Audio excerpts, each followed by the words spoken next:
मान्य सदस्य हर्कराज राई, के विषय हो? यहाँले छोटोमा आफ्नो कुरा राख्नुहोस्, माइक दिनुहोस्।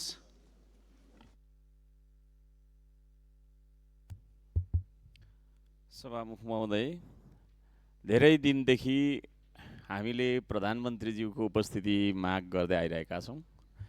नियम 15(2) सभामुखज्यूले उहाँलाई रुलिङ गरेर ल्याउन सक्नु भइरहेको छैन। त्यसो भएको कारणले गर्दाखेरि म आजको सदनमा के माग गर्छु भने, यहाँले 15(2)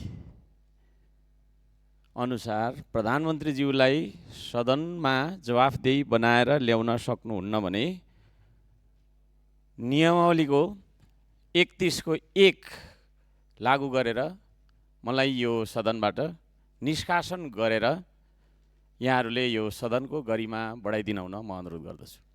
यो दुईटामा एउटा म माग गर्दछु कि त 15(2) प्रयोग गरेर प्रधानमन्त्रीज्यूलाई ल्याउनु पर्यो, होइन भने 31(1) प्रयोग गरेर मलाई आजको बैठकबाट निष्कासन गर्ने आदेश यहाँले दिनु पर्यो। दुईटामा एउटा गर्नु पर्यो। म आज रिसाउनेवालामा पनि छैन, कराउनेवालामा पनि छैन। यहाँको मजबुरी बुझिराखेको छु मैले, यहाँको पनि बाध्यता छ। तर यो सदनको गरिमा यसरी कायम हुन सक्दैन।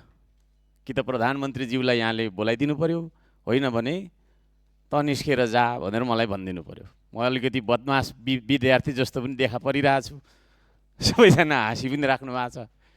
यो दुईटा मध्ये यहाँले कुन चाहिँ नियम आज लागू गर्नुहुन्छ, म यो कुरा राख्न चाहन्छु सभामुख महोदय। धन्यवाद।